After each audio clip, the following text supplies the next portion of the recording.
પત્રાંક 652 મુંબઈ કારતક સુદ 30 1952 પત્ર છે પ્રભુશ્રીજી ઉપર. મુનિશ્રી લલ્લુજી કૃપાલદેવ આ પત્રમાં કહે છે, શ્રી વેદાંતે નિરૂપણ કરેલા એવા મુમુક્ષુ જીવના લક્ષણ તથા શ્રીજીને નિરૂપણ કરેલા એવા સમ્યક દ્રષ્ટિ જીવના લક્ષણ સાંભળવા યોગ્ય છે. કાઉન્સમાં તથા રૂપ યોગ ન હોય તો વાંચવા યોગ્ય છે. વિશેષપણે મનન કરવા યોગ્ય છે. આત્મામાં પરિણામી કરવા યોગ્ય છે. પોતાનું ક્ષોભક્ષમ બળ ઓછું જાણીને અહમ મમતાદીનો પરાભવ થવાને નિત્ય પોતાનું ન્યૂનપણું દેખવું વિશેષ સંગ પ્રસંગ સંક્ષેપવા યોગ્ય છે. એ જ વિનંતી. શ્રી વેદાંતે નિરૂપણ કરેલા વેદાંતમાં વેદાંત દર્શનમાં નિરૂપણ કરેલા એવા મુમુક્ષુ જીવના લક્ષણ તે સાંભળવા યોગ્ય છે. વેદાંતમાં જનક વિદેહી ઘરમાં રહેલા છતાં વિદેહી હતા. રાગ દ્વેષ મોહ નહોતો. મુમુક્ષુના લક્ષણ પૂરેપૂરા જેમાં હતા. શ્રી રામ હતા વેદાંતની દ્રષ્ટિએ પણ, કે સુખદેવજી હતા, સુખદેવજીના પિતા વ્યાસજી હતા. એ બધા આત્માર્થી જીવો હતા. આત્મજ્ઞાની હવે જનક વિદેહી તો આત્મજ્ઞાની, શ્રીરામ પણ આત્મજ્ઞાની, સુખદેવજી પણ આત્મજ્ઞાની. વ્યાસજી માટે તો કૃપાલે લખ્યું ને કે ભક્તિ રસ અખંડ ગાયો નહોતો. એટલે ખરેખર શું હશે ભગવાન જાણે, પણ એ ખરા મુમુક્ષુ જીવો છે. અને પણ 282માં પણ હરિરસ અખંડ નહીં ગાયો એટલે શું થયેલું? હા, આનંદ સંપન્ન થયા નહોતા. ભગવાન વ્યાસજી જે યુગમાં હતા તે યુગ બીજો હતો. આ કલિયુગ છે એમાં હરિ સ્વરૂપ હરિનામ અને હરિજન દ્રષ્ટિએ નથી આવતા. પત્રાંક 282માં શ્રવણમાં પણ નથી આવતા. એ ત્રણેયમાંના કોઈની સ્મૃતિ થાય એવી કોઈ પણ ચીજ પણ દ્રષ્ટિએ નથી આવતી. બધા સાધન કલિયુગથી ઘેરાઈ ગયા છે. ઘણું કરીને બધા જીવ ઉન્માર્ગે પ્રવર્તે છે અથવા સન્માર્ગની સન્મુખ વર્તતા નજરે નથી પડતા. ક્વચિત મુમુક્ષુ છે પણ તેને હજી માર્ગનો નિકટ સંબંધ નથી. છૂટવાની ઈચ્છાવાળા જીવો મુમુક્ષુ છે પણ તેને જ્ઞાની પુરુષનો જોગ નથી, સમાગમ. હા, વ્યાસજી ભગવાન વ્યાસજી જે યુગમાં હતા, મહાત્મા વ્યાસજીને જેમ થયું હતું તેમ અમને હમણાં વર્તે છે. એટલે જ્ઞાન એમને હતું, બરોબર. આત્મદર્શન પામ્યા છતાં, બરોબર, પણ વ્યાસજી આનંદ સંપન્ન થયા નહોતા. કારણ કે હરિરસ અખંડ પડે ગાયો નહોતો. એટલે આ બધા આત્મજ્ઞાની પુરુષો હતા. હવે ખરા મુમુક્ષુના લક્ષણો વેદાંતમાં શું કયા છે ખબર નથી. એ બે પ્રકરણ એમાં જોયા, પણ એમાં છે આપણે ત્યાં, પણ એ કંઈ પૂરો ખ્યાલ નથી આવતો એમાં. એમ સ્પષ્ટ રીતે જેમ સમ્યક દ્રષ્ટિના લક્ષણો 135માં પત્રમાં કૃપાલદેવે કેમ લખ્યા, સંવેદ નિર્વેદ આસ્થા અનુકંપા, તેમ એવું કંઈ ભેદ આપણને સ્પષ્ટ ત્યાં જણાયો નથી. એમાં આ જ કથાઓ લખી છે. જનક વિદેહી, શ્રીરામ વગેરે, સુખદેવજી બધા આત્માર્થ સંપન્ન હતા એમ જ લખેલું છે બધું. પણ મુમુક્ષુના ખરેખરા લક્ષણો વેદાંતમાં કયા હશે ખ્યાલ નથી. શ્રી વેદાંતે નિરૂપણ કરેલા એવા મુમુક્ષુ જીવના લક્ષણ તથા શ્રીજીને નિરૂપણ કરેલા એવા સમ્યક દ્રષ્ટિ જીવના લક્ષણ એ સાંભળવા યોગ્ય છે. અને સાંભળવાનો જોગ ન હોય તો વાંચવા યોગ્ય છે. 135માં પત્રમાં કૃપાલદેવે જણાવ્યું કે આ સમ્યક દશાના 5 લક્ષણો છે. હા હા, સંવેગ નિર્વેદ આસ્થા અને અનુકંપા.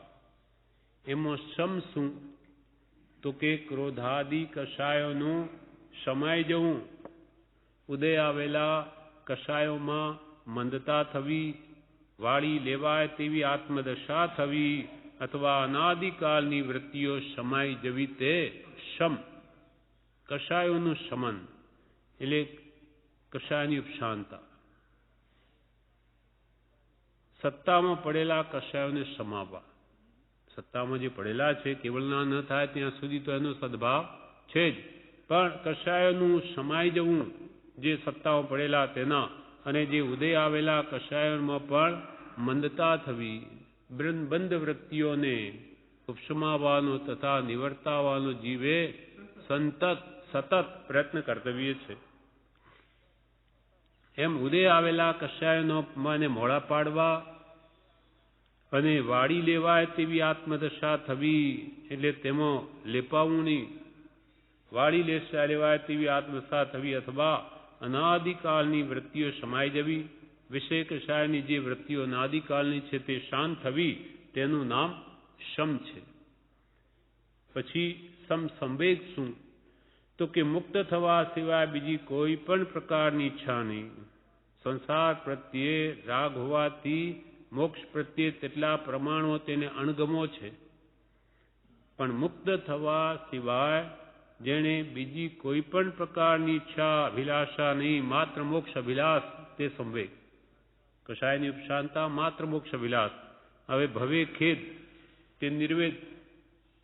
ભવે ખેદ પ્રાણી દયા ત્યાં આત્માર્થ નિવાસ.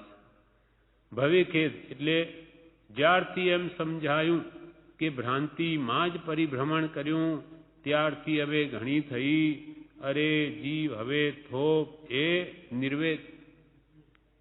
આ વૈરાગ, સંસાર પ્રત્યે વૈરાગ. એટલે અનંત કાળથી આથડ્યો વિના ભાન ભગવાન, સેવ્યા નહીં ગુરુ સંતને મૂક્યું નહીં અભિમાન. એમ જ્યારથી એમ સમજાયું કે ભ્રાંતિમાં જ પરિભ્રમણ કર્યું છે, અજ્ઞાન દશામાં જ, ત્યારથી હવે હે જીવ ઘણી થઈ, અજ્ઞાનમાં અનંત દુઃખ ભોગવ્યા, ચાર ગતિમાં હવે થોભ. જેમ ભરત મહારાજા વિચારમાં પડી ગયા કે બહુ કર્યું, હવે થોભ અને અંતર્મુખ વૃત્તિ કરી, તેમ વૈરાગ ઉત્પન્ન થયો. જળ ભરતને વગેરે તે નિર્વેદ છે, સંસાર પ્રત્યે વિરક્ત ભાવ. પછી આસ્થા, શ્રદ્ધા. મહાત્મ્ય જેનું પરમ છે એવા નિષ્પ્રહી પુરુષોના વચનમાં જ તલ્લીનતા. અચિંત્ય તુજ મહાત્મ્યનું નથી પ્રફુલ્લિત ભાવ. અચિંત્ય ચિંતવી પણ ન શકા એવું જે ભગવંતનું મહાત્મ્ય છે, એ મહાત્મ્ય જેનું પરમ છે, ઉત્કૃષ્ટ છે, એવા નિષ્પૃહી પુરુષોના વચનમાં જ તલ્લીનતા. બુદ્ધિને હિત જ્યાં લાગે શ્રદ્ધા તેમાં જ ચોંટતી, શ્રદ્ધા જ્યાં ચોંટતી ત્યાં જ ચિત્તની લીનતા થતી. બુદ્ધિને જ્યાં હિત લાગે કે આમાં મારું આત્મહિત છે સત્પુરુષના વચનમાં, તો ત્યાં તેની શ્રદ્ધા ચોંટી રહે, ત્યાં મન તલ્લીન રહે. બુદ્ધિને હિત જ્યાં લાગે શ્રદ્ધા તેમાં જ ચોંટતી, શ્રદ્ધા ચોંટતી ત્યાં જ ચિત્તની લીનતા થતી. એટલે મહાત્મ્ય જેનું પરમ છે એવા નિષ્પૃહી પુરુષોના વચનમાં જ તલ્લીનતા, તેનું નામ શ્રદ્ધા, આસ્થા. શ્રદ્ધા જ્યાં ચોંટે ત્યાં સહેજે એને તલ્લીનતા આવે.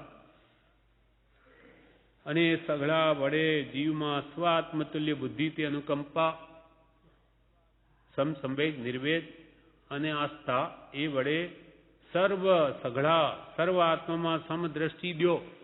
આ વચનને હૃદય લખો.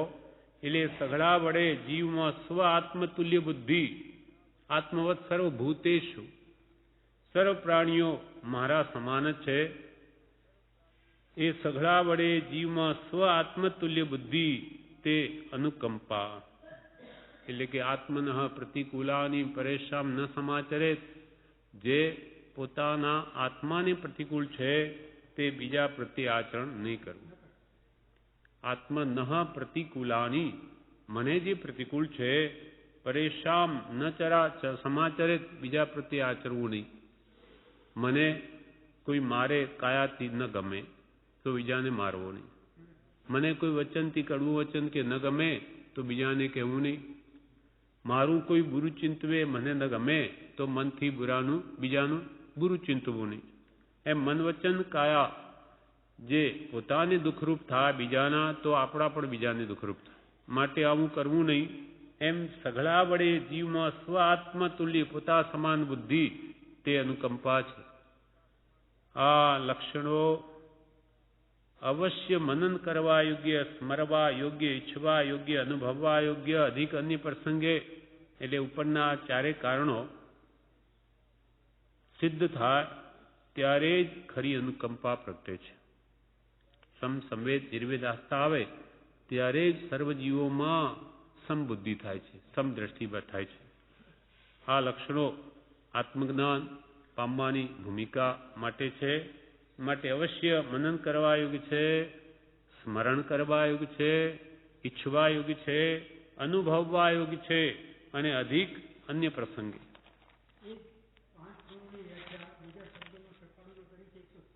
143 એના એક બરોબર છે. હા, એ જ પાંચે લીધા જુદા. હા, શબ્દો એ જ છે. એટલે 143 કહ્યું નીચેનો અભ્યાસ તો રાખ્યા જ રહો. પહેલું, ગમે તે પ્રકારે પણ ઉદય આવેલા અને ઉદય આવવાના કષાયોને સમાવો 143. બીજું, સર્વ પ્રકારની અભિલાષાની નિવૃત્તિ કર્યા રહો. આ માત્ર મોક્ષ અભિલાષ. પહેલા વાળો સમ, આ માત્ર મોક્ષ અભિલાષ. ત્રીજું, આટલા કાળ સુધી જે કર્યું તે બધાથી નિવૃત્ત થાઓ, તે કરતા હવે અટકો, ભવે ખેદ નિર્વેદ. ચોથું, એ પ્રાણી દયા. તમે પરિપૂર્ણ સુખી છો એમ માનો અને બાકીના પ્રાણીઓની અનુકંપા કર્યા કરો. આ પ્રાણી દયા. અને પાંચમું, કોઈ એક સત્પુરુષને શોધો અને તેના ગમે તેવા વચનમાં પણ શ્રદ્ધા રાખો. આ આસ્થા. એ પાંચે અભ્યાસ અવશ્ય યોગ્યતાને આપે છે. પાંચમામાં વળી ચારે સમાવેશ પામે. સત્પુરુષની શ્રદ્ધા, એમાં બધું આવી જાય. સત્પુરુષની શ્રદ્ધા કરે તો કશાય સમય માત્ર મોક્ષોભિલાષ પણ થાય, ભવે ખેદ પણ આવે, પ્રાણીઓ પ્રત્યે દયાભાવ પણ ઉપજે. એટલે પાંચમામાં વળી ચારે સમાવેશ પામે છે. કોઈ એક સત્પુરુષને શોધો અને તેના ગમે તેવા વાક્યમાં પણ શ્રદ્ધા રાખો. એમાં પાંચે સમાય છે. એમ અવશ્ય માનો. અધિક શું કહું, ગમે તે કાળે પણ એ પાંચમું પ્રાપ્ત થયા વિના પર્યટનનો કિનારો આવવાનો નથી. સત્પુરુષ મળ્યા વિના આ ચાર ગતિરૂપ સંસારમાં રઝળવાનું મટવાનું નથી. બાકીના ચારે પાંચમું મેળવવાના સહાયક છે. પાંચમા અભ્યાસ સિવાયનો, તેની પ્રાપ્તિ સિવાયનો બીજો કોઈ નિર્વાણ માર્ગ કૃપાળદેવ કહે છે મને સૂચતો નથી અને બધાય મહાત્માઓને પણ એમ જ સૂજ્યું હશે, સૂજ્યું છે એમ કહ્યું. એટલે સત્પુરુષને શોધો કોઈ એક અને તેના ગમે તેવા વચનમાં પણ શ્રદ્ધા રાખો. તો આ બધા ગુણો આત્મજ્ઞાન પ્રાપ્તિ માટે પ્રાપ્ત થશે. એટલે પત્રાંક 652 કહ્યું, શ્રી વેદાંતે નિરૂપણ કરેલા એવા મોક્ષ જીવના લક્ષણ તથા શ્રી જીનેશ્વર ભગવંતે કહેલા સમ્યક દ્રષ્ટિ જીવના લક્ષણ સાંભળવા યોગ્ય છે. તથા રૂપ યોગ ન હોય તો વાંચવા યોગ્ય છે. વિશેષપણે મનન કરવા યોગ્ય છે. આત્મામાં પરિણામી કરવા યોગ્ય છે. આત્મામાં મુમુક્ષુના લક્ષણો પરિણમાવવા યોગ્ય છે. કૃપાળુ દેવે તો મુમુક્ષુના લક્ષણો કેવા કયા કે 254મા પત્રમાં, મુમુક્ષુતા તે છે કે સર્વ પ્રકારની મોહાશક્તિથી મૂંઝાય એક મોક્ષને વિશેષ યત્ન કરવો. અને તીવ્ર મુમુક્ષુતા એ છે કે અનન્ય પ્રેમે મોક્ષના માર્ગમાં ક્ષણે ક્ષણે પ્રવર્તવું. મુમુક્ષુતા, મુમુક્ષુ એટલે જે છૂટવાનો ઈચ્છુક, કર્મબંધનથી સર્વ દુઃખથી મુક્ત થવાનો ઈચ્છુક તે મુમુક્ષુ. મુમુક્ષતા એ છે કે સર્વ પ્રકારની મોહાશક્તિ, મોહને લીધે જગતના પદાર્થોમાં જે આસક્તિ છે એ મોહાશક્તિથી મૂંઝાય, મૂંઝવણ થાય મોહના નિમિત્તોમાં. અને એક મોક્ષને વિશેષ યત્ન કરે તેનું નામ મુમુક્ષુ. અને તીવ્ર મુમુક્ષુતા તો અન્ય પ્રેમે, મોક્ષ સિવાય બીજા કોઈમાં આવો પ્રેમ હોય નહીં કોઈ પદાર્થ પ્રત્યે. અનન્ય પ્રેમે મોક્ષના માર્ગમાં ક્ષણે ક્ષણે પ્રવર્તે તે તીવ્ર મુમુક્ષુ. મુમુક્ષુતાની ભૂમિકા પણ કેટલી ઊંચી છે. આપણે બધા મુમુક્ષુ કહેવાઈએ પણ મોક્ષના લક્ષણ ક્યાં છે? જે જોઈએ મોહાશક્તિની મૂંઝવણ ક્યાં છે? પણ લાવવી છે અને એના માટેનો પ્રયત્ન હોય તો એ કારણમાં કાર્યનો આરોપ કરીને કે ભવિષ્યમાં મુમુક્ષુતા પ્રાપ્ત થશે એમ કરીને મુમુક્ષુ કહેવા યોગ્ય છે. બાકી વર્તમાનમાં તો આવા ગુણો નથી. હા, એકેય ગુણ નથી. પહેલી દ્રષ્ટિમાં જે ગુણો કયા છે તે જ ક્યાં છે? હા, તો પછી પાંચમી દ્રષ્ટિ તો ક્યાંથી આવે? યોગ્યતાની છે, યોગ્યતા પ્રાપ્ત કરવાની. હા, એ નથી હજુ. માટે આ સમ્યક દ્રષ્ટિ જીવના લક્ષણ સાંભળવા યોગ્ય છે કે વાંચવા યોગ્ય છે? વિશેષપણે મનન કરવા યોગ્ય છે.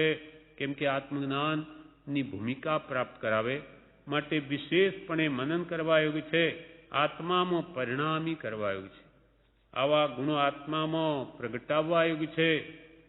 પોતાનું ક્ષોભક્ષમ બળ ઓછું જાણીને અહમ મમતાદિનો પરાભવ થવાને નિત્ય પોતાનું ન્યૂનપણું દેખવું. પોતાનું ક્ષોભક્ષમ બળ ઓછું જાણીને અહમ મમતાદિ ભાવનો પરાભવ થવાને નિત્ય પોતાનું ન્યૂનપણું દેખવું. પોતાની ખામી જ જોવી. હા, ક્ષોભક્ષમ મારો એટલો નથી કે હું ભગવાનના વચનોના રહસ્યને પામી શકું એમ માની પોતાનું જે અહમ ભાવ છે, મમત્વ ભાવ છે, એનો કેમ પરાભવ થાય અને એના માટે નિત્ય પોતાનું ન્યૂનપણું દેખવું કે મારામાં કાંઈ જ નથી. ખામી જોવી, દોષો જોવા પોતાના, તો કોઈ કાળે પણ ગુણ પ્રગટે. પોતાનું ક્ષોભક્ષમ બળ ઓછું જાણીને અહમ મમતાદિનો પરાભવ થવાને, અહમ મમત્વ ભાવનો નાશ કરવાને નિત્ય એટલે હંમેશા પોતાનું ન્યૂનપણું દેખવું. હંમેશા પોતાની ખામી જ જોવી. દોષ પોતાના જ જોવા છે જ, તો જોવાની દ્રષ્ટિ કેળવશે તો મળી આવશે. વિશેષ સંગ પ્રસંગ સંક્ષેપવા યોગ્ય છે. એ જ વિનંતી. કોઈનો પણ સંગ કે પ્રસંગ કરવા યોગ્ય નથી. કોને? હા, બરોબર છે. પણ છતાં બી મુનિઓની સંઘને વાતો કરવી હોય તો કોઈનો કોણ ના પાડે?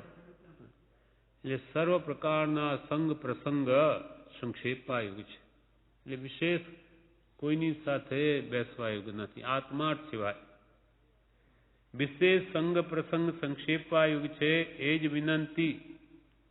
વીરતી એના માટે તો વીરતી છે. સર્વ સંગ પ્રસંગ છૂટી જાય અને ત્યાં જઈને પણ જો સંગ પ્રસંગ કરે તો આત્મ ધ્યાનમાં કે સ્વાધ્યાયમાં ક્યાંથી રહી શકે? જ્યારે મુનિનો ધર્મ જ સ્વાધ્યાય કે ધ્યાન છે.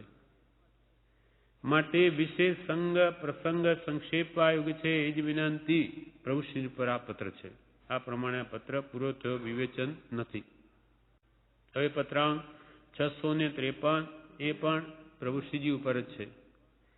મુંબઈ કાર્તિક સુદ 13 ગુરુ 1952. 2 પત્ર મળ્યા છે.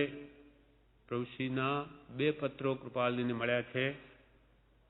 આત્મ હેતુભૂત એવા સંગ વિના સર્વસંગ મુમુક્ષુ જીવે સંક્ષેપ કરવા ઘટે છે. કેમ કે તે વિના પરમાર્થ આવિર્ભૂત થવો કઠણ છે અને તે કારણે આ વ્યવહાર દ્રવ્ય સંયમ રૂપ સાધુત્વ શ્રીજીને ઉપદેશ્યું છે. એ જ વિનંતી સહજાત્મ સ્વરૂપ. આત્મ હેતુભૂત એવા સંગ વિના, આત્માને કલ્યાણ રૂપ થાય એવા સંગ વિના બીજા સર્વ સંગ મુમુક્ષુ જીવે ઘટાડવાયું, સંક્ષેપ કરવાયું છે. જે સંગ વડે આત્માનું કલ્યાણ નહીં થાય, આત્મોન્નતિ ન થાય, આત્માનું ભલું નહીં થાય, વિષય કશાય ન ઘટે, એવા કોઈ પણ સંગ મુમુક્ષુ જીવે, જેને છૂટવું છે સર્વ દુઃખોથી, તેને તો સંક્ષેપ જ કરવાયું છે. આત્મ હેતુ ભૂત એવા સંગ વિના સર્વ સંગ, બીજા બધા સર્વ સંગ મુમુક્ષુ જીવે સંક્ષેપ કરવા ઘટે છે. કેમ કે શા માટે? કેમ કે તે વિના પરમાર્થ આવિર્ભૂત થવો કઠણ છે. જો સંગની નિવૃત્તિ નહીં કરે તો પરમાર્થ એટલે પરમ અર્થ, પરમ એટલે ઉત્કૃષ્ટ, અર્થ એટલે પ્રયોજન. ઉત્કૃષ્ટ પ્રયોજન શું છે? આત્માર્થ. તે આત્માર્થ આવિર્ભૂત થવો કઠણ છે. આત્માર્થ પ્રગટવો દુર્લભ છે. કેમ કે તે વિના એટલે બીજા સંગની નિવૃત્તિ વિના પરમાર્થ આવિર્ભૂત થવો કઠણ છે. અને તે કારણે આ વ્યવહાર દ્રવ્ય સંયમ રૂપ સાધુત્વ શ્રીજીને ઉપદેશ્યું છે. આ સાધુપણાનો ઉપદેશ જ્ઞાની પુરુષોએ શા માટે આપ્યો? તો કે માત્ર આ બીજા બધા સંગોથી રહિત થવા, મુક્ત થવા. અને તે કારણે આ વ્યવહાર દ્રવ્ય સંયમ રૂપ સાધુત્વ, દ્રવ્ય એટલે બહારથી જે સંયમ લીધેલો છે એવું સાધુપણું છે, તે જ્ઞાની પુરુષોએ માત્ર સર્વસંગથી છૂટવા માટે જ કહ્યું છે. અને તે કારણે આ વ્યવહાર દ્રવ્ય સંયમરૂપ સાધુત્વ શ્રીજીને ઉપદેશ્યું છે. એ જ વિનંતી. કેમ કે ઊંટ ઉપર બેઠા હોઈએ તો સ્થિરતા આવે નહીં, તેમ સર્વસંગ પરિત્યાગ વિના સ્થિરતા આવતી નથી. જોઈએ તેવી સંસારના સંગો કંઈ ને કંઈ જીવને વિક્ષેપનું જ કારણ થાય, માટે કે એનો ત્યાગ કરવો. પ્રભુશ્રી ઉપર આ પત્ર લખ્યો અને પોતાના દસ્તખત કરે છે. સહજાત્મ સ્વરૂપ, સહજ આત્મ સ્વરૂપને પામેલા એવા પરમ કૃપાળુદેવ પોતાના આત્માને લક્ષીને અહીંયા જ લખે છે કે સહજાત્મ સ્વરૂપ. આ પોતાની ઓળખાણ. પોતે કોણ છે? દેહ નથી, સહજ આત્મ સ્વરૂપ છે. શુદ્ધ આત્મ સ્વરૂપમાં રમણતા છે, માટે પોતાનું આ નામ બતાવે છે. એટલે સહજાત્મ સ્વરૂપ શુદ્ધ ચૈતન્ય સ્વામી એવા કૃપાળુદેવ છે. આ દેહ તો એમના અંતર આત્મા તરફ દ્રષ્ટિ જવા માટેનું એક નિમિત્ત છે. ખરેખર તો એ દેહમાં રહેલો જે આત્મા એ સહજાત્મ સ્વરૂપ હતો. ત્યાં લક્ષ થવા માટે આ ચિત્રપટ કે મૂર્તિ છે. આ પ્રમાણે સર્વસંગ નિવૃત્તિ કરવાનો બોધ આપણને પરમ કૃપાળુ દેવે આ પત્રથી આપ્યો. કેમ કે સવ્ય સંગા મહાસભા, સર્વસંગ મહાઆશ્રવ છે, કુથલી છે, વિખતા છે. આત્માર્થના સંગ વિના બધા સંગ નકામા છે, બંધન કરાવનાર છે. પછી પત્રાંક 654 આ અંબાલાલ ભાઈ ઉપર છે. હા, પાછળનો બી. મુંબઈ કારતક સુદ 13 ગુરુ 1952. આમાં કહ્યું, પ્રથમ એક પત્ર મળ્યું હતું. જે પત્રનો પ્રત્યુત્તર લખવાનો વિચાર કર્યો હતો, તથાપિ વિસ્તારથી લખી શકવાનું હાલ બની શકવું કઠણ દેખાયું. જેથી આજે સંક્ષેપમાં પહોંચવત પત્તું લખવાનો વિચાર થયો હતો. આજે તમારું લખેલું બીજું પત્ર મળ્યું છે. એક પત્ર મળ્યો હતો, એ પત્રનો પ્રત્યુત્તર લખવાનો કે અમે વિચાર કર્યો હતો, એને વિસ્તારથી લખવાનો વિચાર કર્યો હતો, પણ એ વિસ્તારથી લખી શકાયું નહીં ઉદયના ભાવે. જેથી આજે આ સંક્ષેપમાં તમારા પત્રની પહોંચ લખવા માટે આ લખ્યું છે. એટલામાં તો તમારો બીજો પત્ર આજે મળ્યો છે. હવે કે છે અંબાલાલ ભાઈએ પોતાની અંતરાત્મ દશા, અંતરાત્મ વૃત્તિ કંઈ લખી હશે એવા 2 પત્રો લખ્યા. એટલે કે એમાં કશી હાનિ નથી. તમે તમારી અંતરમાં વર્તતી વૃત્તિઓ એ લખી કે દશા લખી તો એમાં કંઈ નુકસાન નથી, એમ કૃપાલુ કે છે. અંતરલક્ષવત હાલ જે વૃત્તિ વર્તતી દેખાય છે તે ઉપકારી છે. તમારી વૃત્તિ અંતરલક્ષવ્રત એટલે અંતર્મુખ વૃત્તિ જે તમારી હાલ વર્તે છે તે ઉપકારી છે, લાભકર્તા છે. એમાં કંઈ ખોટું નથી. એ જ કર્તવ્ય છે. બહિરાત્મપણું છોડીને અંતરાત્મા જ થવાનું છે. અંતરલક્ષવત હાલ જે વૃત્તિ વર્તતી દેખાય છે તે ઉપકારી છે, અને તે વૃત્તિ ક્રમે કરી પરમાર્થના યથાર્થપણામાં વિશેષ ઉપકારભૂત થાય છે. આવી જે અંતર્મુખ વૃત્તિ તે ક્રમે કરીને પરમાર્થ જે કેવળના અંતે પ્રગટાવવું છે એમાં વિશેષ ઉપકારભૂત થાય છે. અંતરાત્મામાંથી જ પરમાત્મા બને છે. બહિરાત્મા, અંતરાત્મા અને પરમાત્મા, પહેલા તો બહિરાત્મપણું છોડીને અંતરાત્મ વૃત્તિ થાય, અંતરાત્મા થઈ જ પરમાત્મા થવાય. સમ્યક દ્રષ્ટિ અંતરાત્મા છે, કેવળ નાની પરમાત્મા છે. એમ અંતરલક્ષ્યવત હાલ જે વૃત્તિ વર્તતી દેખાય છે તે ઉપકારી છે, અને તે વૃત્તિ ક્રમે કરી ક્રમપૂર્વક પરમાર્થના યથાર્થપણામાં વિશેષ ઉપકારભૂત થાય છે. યથાખ્યાત ચારિત્ર પ્રગટાવવામાં તે વૃત્તિ વિશેષ ઉપકારભૂત થાય છે. અને અત્રે તમે 2 પત્ર લખ્યા તેથી કશી હાનિ નથી.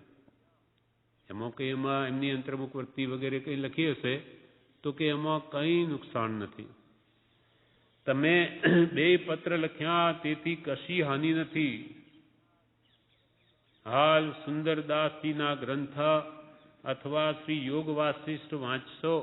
શ્રી સૌભાગ અત્રે છે, સૌભાગભાઈ મુંબઈ આવેલા છે, શ્રી સૌભાગ અત્રે છે, ને તમે હાલ અંબાલાલભાઈને કે છે સુંદરદાસજીના ગ્રંથ વાંચજો અને યોગ વાસિષ્ઠ ગ્રંથ વાંચજો.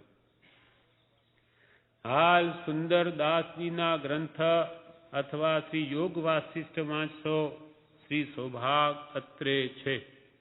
આ પત્ર પૂરો થયો. હવે પત્રાંક 655 બસ ખાલી સુંદરદાસજીના ગ્રંથની. મુંબઈ કારતકવદ 8 રવિ 1952. નિષદિન નયન મેં નિંદ ન આવે, નર તબહી નારાયણ પાવે. નિષદિન નયન મેં નિંદ ન આવે, તબ નર તબહી નારાયણ પાવે. શ્રી સુંદરદાસજી. નિષદિન એટલે રાત દિવસ,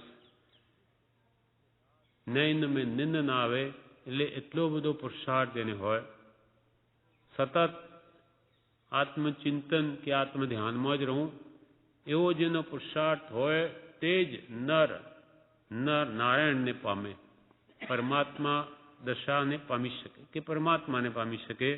એટલે કે પોતાનું જે પરમાત્મ સ્વરૂપ છે એ પ્રગટ થઈ શકે. એટલે એટલો બધો પુરુષાર્થ જોઈએ. કિંચિત પણ પ્રમાદ ચાલે નહીં.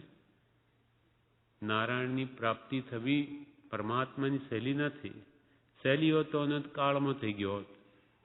એટલે કે છે નિષદિન નયન મેં નિંદ ન આવે, તબ નર તબ હી નારાયણ પાવે.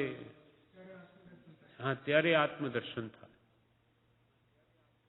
આ પ્રમાણે આ પત્રમાં 2 જ લીટી છે. પછી પત્રાંક 656 આ અંબાલાલભાઈ ઉપર છે. મુંબઈ માગસર સુદ 10 મંગળવાર 1952. શ્રી આવી નિષદિન નયન મેં નિંદ ન આવે. કૃપાળદેવ પ્રભુશ્રી તો આવો પુરુષાર્થ કરતા જ હશે ત્યારે જ દશા પામ્યા. પણ બ્રહ્મચારીજી પણ આવી રીતે ક્યારે ઊંઘે એટલો બધો પુરુષાર્થ કરતા હતા રાત દાડો, ત્યારે આવું પરિણામ આવે છે. એટલે પ્રમાદ મહાશત્રુ છે. એના માટે કૃપાલદેવ કે પ્રમત્ત ભાવે આ જીવનું ભૂંડું કર્યામાં કાંઈ પણ ન્યૂનતા રાખી નથી. તથાપિ આ જીવને નિજ હિતનો ઉપયોગ નથી એ જ અતિશય ખેદકારક છે. પ્રમાદમાં જીવને રતિ છે, એમાં આનંદ આવે વાતો કરવામાં કે સૂઈ રહેવામાં કે હરવા ફરવામાં. પણ આ પ્રમત્ત ભાવ જીવને ભયંકર એના આત્મગુણોને હણી નાખે છે. આ બધું ભાવ મરણ છે. ક્ષણે ક્ષણે વિભાવમાં વર્તતી પરિણતિ એ આત્માના આત્મગુણોને મારી નાખે છે. પણ સતત પુરુષાર્થથી જેનું જીવન હોય, સમય સમયનો ઉપયોગ કરવાનો જેનો લક્ષ્ય હોય, તે જ આ રીતે આત્માર્થી પુરુષાર્થી જીવન જીવી શકે અને તે જ આત્મદર્શન કરી શકે. માટે કહ્યું નિષદિન નયન મેં નિંદ ન આવે, ન છૂટકે જ ઊંઘલે. નિષદિન નયન મેં નિંદ ન આવે, નર તબહી નારાયણ પાવે. શ્રી સુંદરદાસજી પત્રાંક 656 આગળનો એ અંબાલાલભાઈ ઉપર છે. શ્રી ત્રિભુવનની સાથે તમારા પ્રથમ પત્રો મળ્યા હતા એટલું જણાવ્યું હતું. તે પત્રાંક આદિથી વર્તતી દશા જાણીને તે દશાની વિશેષાર્થે સંક્ષેપમાં કહ્યું હતું. આમાં એમ લાગે છે કે ત્રિભુવનભાઈ ખંભાત જતા હશે તે વખતે શ્રી ત્રિભુવનની સાથે તમારા પ્રથમ પત્રો મળ્યા હતા એટલું જણાવ્યું હતું. ભાઈ તમારા પત્રો મળી ગયા છે એમ જણાવ્યું હતું અમે. અને તે પત્રાંક આદિથી વર્તતી દશા એટલે તમારી દશા, અંબાલાલભાઈની દશા એ જાણીને તે દશાની વિશેષતાર્થે સંક્ષેપમાં કહ્યું હતું કે હા હા હા એટલે કે છે કે અમે એમ કહેલું કે તમારા પત્રો મળ્યા છે અને તમારી જે દશા વર્તે છે હમણાં અંબાલાલભાઈની તે પત્રાંક આદિથી વર્તતી દશા જાણીને તમારી દશા જાણીને તે દશાની વિશેષાર્થ તે અર્થે સંક્ષેપમાં કહ્યું હતું કે તમારી દશા વિશેષ વૃદ્ધિ પામે એમ કરજો. એ ભૂલી ગયા એટલે પાછું ફરીથી કહ્યું. પૃષ્ઠ હા બરોબર. હવે આગળના બીજા નાના પેરેગ્રાફમાં કૃપાલદેવ બોધ આપે છે, ઉપદેશ આપે છે. અચ્છા એ જ આમાં કહે છે. અચ્છા હા હા તે દશાની વિશેષાર્થે સંક્ષેપમાં કહ્યું હતું. હવે શું કહ્યું તો એ જ કહે છે. અચ્છા હા જે પ્રકારે પરદ્રવ્ય વસ્તુના કાર્યનું સંક્ષેપણું થાય, નિજ દોષ જોવાનો દ્રઢ લક્ષ્ય રહે અને સત્સમાગમ સત્શાસ્ત્રને વિશે વર્ધમાન પરિણતિએ પરમ ભક્તિ વર્ત્યા કરે તે પ્રકારની આત્મતા કર્યા જતાં તથા જ્ઞાનીના વચનોનો વિચાર કરવાથી દશા વિશેષતા પામતા યથાર્થ સમાધિને યોગ્ય થાય એવો લક્ષ્ય રાખશો એમ કહ્યું હતું. એ જ વિનંતી. એટલે એ પત્રમાં અમે આ કહ્યું હતું. એટલે એ ભૂલી ગયા કહેવાનું એટલે યાદ નહીં રહ્યું એટલે ફરીથી પૂછાવ્યું એટલે લખે છે. એટલે કે એ પત્રમાં અમે આ લખ્યું હતું કે જે પ્રકારે પરદ્રવ્ય એટલે પર વસ્તુના કાર્યનું સંક્ષેપણું થાય. આત્મા સિવાય બધું જ પર છે.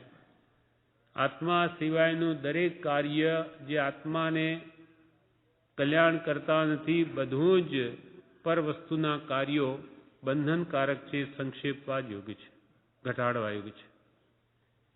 જે પ્રકારે પરદ્રવ્ય એટલે પર વસ્તુના કાર્યનું સંક્ષેપણું થાય, બીજા પ્રપંચ ઓછા થાય, ઘટે, નિજ દોષ જોવાનો દ્રઢ લક્ષ્ય રહે. નિજ દોષ દીઠા નહીં, નિજ દોષ તો તરીએ કોણ ઉપાય. એટલે પોતાના દોષ જોવાનો હંમેશા લક્ષ્ય રહે. કેમ કે એ સિવાય જીવનું કલ્યાણ કદી નહીં થાય. 609મા પત્રમાં કૃપાળુદેવે 11મી કલમમાં પણ એ જ કહ્યું છે. પત્રાંક 609 470 પાન ઉપર કહ્યું પોતાના દોષ ક્ષણે ક્ષણે કાર્યે અને પ્રસંગે તીક્ષ્ણ ઉપયોગ કરી જોવા, તીક્ષ્ણ ઉપયોગી કરી જોવા, જોઈને તે પરીક્ષીણ કરવા અને તે સત્સંગને અર્થે દેહ ત્યાગ કરવાનો યોગ થતો હોય તો તે સ્વીકારવો, પણ તેથી કોઈ પદાર્થને વિશે વિશેષ ભક્તિ સ્નેહ થવા દેવો યોગ્ય નથી. કૃપાલદેવે પત્રાંક 609માં કહ્યું 11મી કલમમાં કે પોતાના દોષ ક્ષણે જોવા, કાર્યે પ્રસંગે તીક્ષ્ણ ઉપયોગે કરી જોવા. કેમ કે તીક્ષ્ણ ઉપયોગ પોતાના દોષ જોવા પર તે ન હોય તો એને મળે નહીં, દોષો જ ખબર ન પડે મારામાં ક્યાં દોષ છે. કેમ કે પરના દોષ દેખાય, પોતાના દોષ જોવા અઘરા છે, પણ તીક્ષ્ણ ઉપયોગ હોય તો ખ્યાલમાં આવે. એટલે દરેક પ્રસંગે, દરેક કાર્યે, દરેક ક્ષણે કૃપાલ કે એ તીક્ષ્ણ ઉપયોગે કરીને પોતાના દોષ જોવા અને જોયા પછી તે પરીક્ષીણ કરવા, ક્ષીણ જ નહીં, પરી એટલે ચારે બાજુથી ક્ષીણ કરવા એટલે સંપૂર્ણપણે એનો નાશ કરવો. જોઈને તે પરિક્ષીણ કરવા અને તે સત્સંગને અર્થે, સત્સંગ પ્રાપ્તિને અર્થે દેહ ત્યાગ કરવાનો યોગ થતો હોય તો તે સ્વીકારવો. એટલે સત્સંગમાં ભલે દેહ ત્યાગ થાય તોય ભલે, પણ તેથી કોઈ પદાર્થને વિશેષ ભક્તિ સ્નેહ થવા દેવો યોગ્ય નથી. સત્સંગ સિવાય કોઈ પણ બીજા પદાર્થમાં વિશેષ ભક્તિ સ્નેહ થવા દેવો યોગ્ય નથી. તેમ પ્રમાદે રસગારવાદી દોષે તે સત્સંગ પ્રાપ્ત થઈ પુરુષાર્થ ધર્મ મંદ રહે છે અને સત્સંગ બળવાન થતો નથી એમ જાણી પુરુષાર્થ વીર્ય ગોપવવું ઘટે નહીં. એટલે પ્રમાદને અવકાશ આપશો નહીં, પણ આ પોતાના દોષો જોઈ અને પોતાની કાઢજો ને આત્માની નિર્મળતા કરજો. કેમ કે મોક્ષ કયો નિજ શુદ્ધતા તે પામે તે પંથ સમજાવ્યો સંક્ષેપમાં સકળ માર્ગ નિર્ગ્રંથ. મોક્ષનો માર્ગ સંક્ષેપમાં સમજાવી દીધો કે તું તારા આત્માની શુદ્ધિ કર. અને શુદ્ધિ કેવી રીતે થાય? તો કે પોતાના દોષો જોવા, અને જોયા પછી એને પરીક્ષણ કરવા, એ દોષો ઘટાડવા, તો આત્મશુદ્ધિ સહેજે થશે. પણ દોષો જુએ નહીં, ઘટાડે નહીં, તો અનાદિની જે વિપર્યાસ ભાવને પામેલી બુદ્ધિ છે એ આપોઆપ નિર્મળ સમ્યક કેવી રીતે થાય? કેમ કે બંધ વૃત્તિઓને ઉપશમાવવાનો તથા નિવર્તાવવાનો જીવે સતત પ્રયત્ન કર્તવ્ય છે. વિના વિચારે, વિના અભ્યાસે તે વૃત્તિઓનું ઉપશમવું કે નિવર્તવું કેવા પ્રકારે થાય? અનાદિકાળથી જે વૃત્તિઓ ચાલી આવે એને વિચારે નહીં, સમજે નહીં, કાઢે નહીં, આપોઆપ વૃત્તિઓ કેવી રીતે મંદતાને પામે? પણ પુરુષાર્થ કરે તો જરૂર થાય. એટલે કે જે કરવું, જે પ્રકારે પરદ્રવ્ય એટલે પર વસ્તુના કાર્યનું સંક્ષેપણ થાય, નિજ દોષ જોવાનો દ્રઢ લક્ષ્ય રહે. લક્ષ્ય કરવો પડે કે મારે મારા દોષો કાઢવા જ છે, જોવા જ છે, મારા પોતાના, તો નીકળે. અને આપણા દોષ કોઈ બતાવે તો રાજી થવું જોઈએ કે મારી ભૂલ થતી મને બતાવી, મને તો ખ્યાલમાં આવ્યો નહીં, એનો ઉપકાર છે. ખરો આરાધક હોય તો એ વાતને વધારે સારી માને. નહીં તો કે મારા દોષ જોઈએ, આ શું ગુણનો ભંડાર થઈ ગયો, એમ નહીં. ખેદ દોષો આપણે રોજે બોલીએ છીએ કે હું તો દોષ અનંત દોષ આપણે બોલીએ છીએ, તો આપણામાં ન હોય તો નકામા બોલીએ છીએ. છે જ, છતાં જીવને લાગતા નથી. એ જીવનું કેટલું મૂળપણું છે કે અનંત દોષ હોવા છતાં સ્થૂળ દોષો પણ ખ્યાલમાં આવતા નથી. તો કોઈ આપણા બતાવે તો એ તો ઉપકાર છે એનો. નિજ દોષ જોવાનો દ્રઢ લક્ષ્ય રહે અને સત્સમાગમ સત્શાસ્ત્રને વિશે વર્ધમાન પરિણતિએ પરમ ભક્તિ વર્ત્યા કરે. વળી સત્સમાગમ પ્રત્યે અત્યંત રુચિ, સત્શાસ્ત્ર પ્રત્યે પણ અત્યંત પ્રેમ, અને સત્સમાગમ, સત એટલે આત્મા જેથી પ્રગટે એવો સમાગમ, કે સત્શાસ્ત્ર, સત એટલે આત્મા જેમાં પ્રગટ છે, આત્માદિ અસ્તિત્વના જે નિરૂપક શાસ્ત્ર પ્રત્યક્ષ સદગુરુ યોગની ત્યાં આધાર, સુપાત્ર જીવને જેમાં આત્મજ્ઞાન પ્રગટે એવા આત્મા સંબંધીના ગ્રંથો છે તેને જરૂર વાંચવા. અને સત્સમાગમ સત્શાસ્ત્રને વિશે વર્ધમાન પરિણતિએ, પરિણતિ એટલે ભાવો નિરંતર વર્ધમાનતાને પામે એવી રીતે રુચિપૂર્વક સાચા ભાવથી સત્શાસ્ત્રનો સમાગમ કરવો, વાંચવા, વિચારવા, તો આત્મબળ વધે, શ્રદ્ધા બળવાન થાય અને આત્માની નિર્મળતા ટકી રહે. અને સત્સમાગમ સત્શાસ્ત્રને વિશે વર્ધમાન પરિણતિએ પરમ ભક્તિ વર્ત્યા કરે. પરમ સ્નેહ, સત્શ્રુત પ્રત્યે અત્યંત પ્રેમ હોવો જોઈએ, કે સત્સમાગમ પ્રત્યે પણ અત્યંત ભક્તિ હોવી જોઈએ. એટલે કૃપાલદેવ કહે છે, અને સત્સમાગમ સત્શાસ્ત્રને વિશે વર્ધમાન પરિણતિએ પરમ ભક્તિ, પરમ એટલે ઉત્કૃષ્ટ ભક્તિ વર્ત્યા કરે.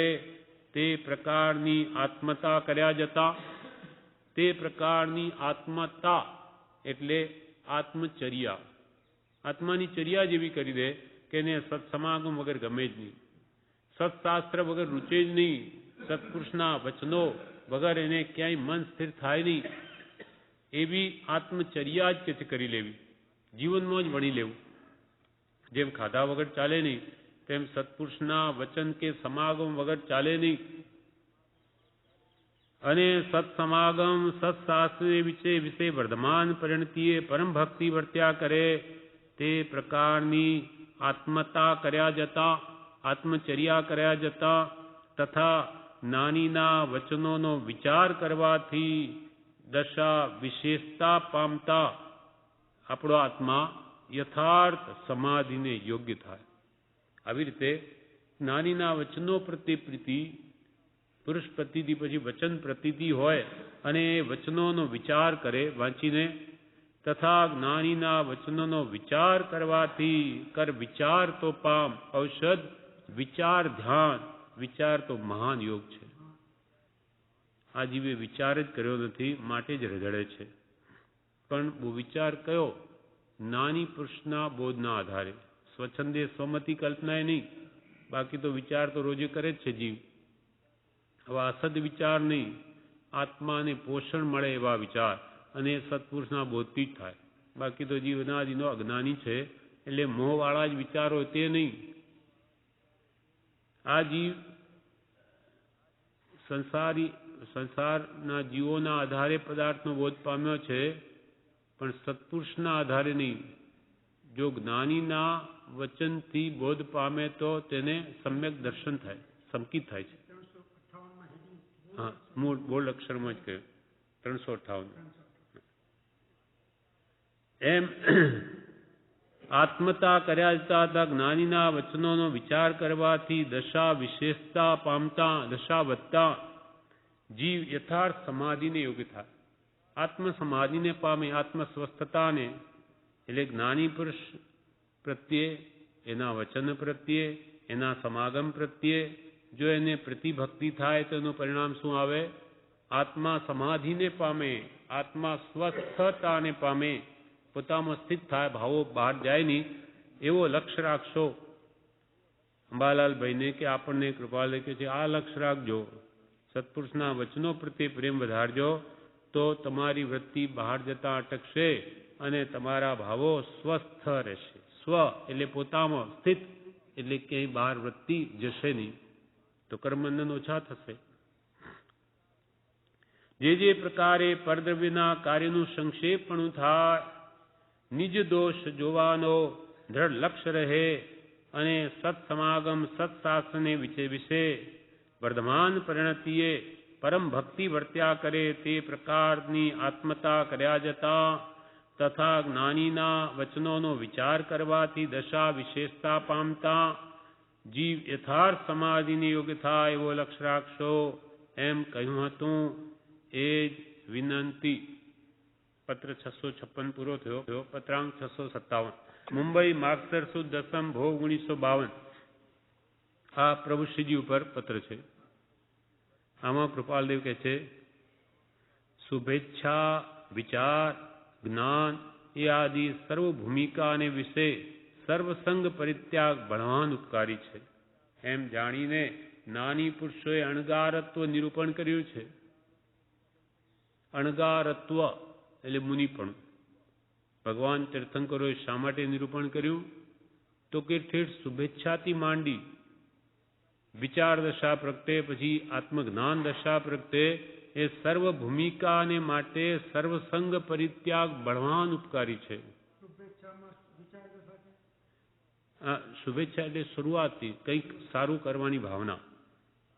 પહેલા શુભેચ્છા થાય, અનાદિની સંસારની વાસનાઓ છે એ મટીને હવે મારે શુભ ભાવ કરવા છે, શુભો કામો કરવા છે, અને એની શુભ ઈચ્છા થાય, ભક્તિ સ્વાધ્યાયની કંઈક સન્મુખ થયો ત્યાંથી લગાવી અને પછી વિચાર દશા પ્રત્યે કંઈ તત્વ જાણે, સદદેવ ગુરુ ધર્મ પ્રત્યે રુચિ થાય, શ્રદ્ધા આવે, ત્યાર પછી વિચાર દશામાં આવે આગળ જતા, અને એ વિચાર દશામાંથી જ્ઞાન દશા આવે, આત્મજ્ઞાન. વસ્તુ વિચારત ધ્યાવતે મન પાવે વિશ્રામ, રસ સ્વાદ સુખ ઉપજે અનુભવ યાકો નામ. પહેલા તો શુભ ઈચ્છા એટલે ધર્મ ક્રિયા પ્રત્યે લાગણી થાય, ત્યાર પછી આગળ વધતા બીજા વિચારો મુકાઈ જઈને આત્મવિચાર જન્મે છે કે કરવા યોગ્ય તો આ છે. હવે મોહના વિચાર નહીં, વિષયક્ષાના નહીં, હવે આત્મવિચાર. આમ કરતો કરતો વસ્તુનો, જે આત્મ વસ્તુનો વિચાર ધ્યાવતા, એનું ધ્યાન સ્થિરતા કરતા કરતા મન પામી વિશ્રામ અને તેમાંથી રસ સ્વાદ સુખ ઉપજે. આત્માનો રસાસ્વાદ એનું સુખ ઉપજે ને અનુભવ યાકો નામ, એનું નામ જ આત્માનુભવ છે. અને ત્યાર પછી આત્મજ્ઞાન આવે. આત્મજ્ઞાન આવે એટલે આત્મામાં સ્થિરતા થાય, આત્મ ધ્યાન થાય, અને એ ધ્યાન આગળ વધતા વધતા અને કેવળ જ્ઞાન પ્રગટાવે છે. શુક્લ ધ્યાનના પર 4 ભેદ છે. 2 ધ્યાન પહેલા હોય, 2 શુક્લ ધ્યાન પછી હોય. કેવળ જ્ઞાન પછી 2 ધ્યાન હોય છે, 2 પહેલા હોય છે. જ્ઞાની પુરુષોએ આના માટે અણગારત્વ કહ્યું છે કે એ નિરુપાધિમય જીવન છે. આખો દાડો, દિન ને રાત, દિવસ આત્માર્થ કરી શકે એટલે શુભેચ્છાથી લગાવીને શુભેચ્છા, વિચાર, જ્ઞાન એ આદિ સર્વ ભૂમિકાને વિશે સર્વસંગ પરિત્યાગ એટલે દીક્ષા. સર્વસંગથી છૂટેલું. સર્વસંગ પરિત્યાગ ભણવાન ઉપકારી છે, ભણવાન ઉપકારી છે એમ જાણીને જ્ઞાની પુરુષોએ અણગારત્વ એટલે મુનિપણું નિરૂપણ કર્યું છે. યદ્યપિ પરમાર્થી સર્વસંગ પરિત્યાગ યથાર્થ બોધ થયે પ્રાપ્ત થવા યોગ્ય છે.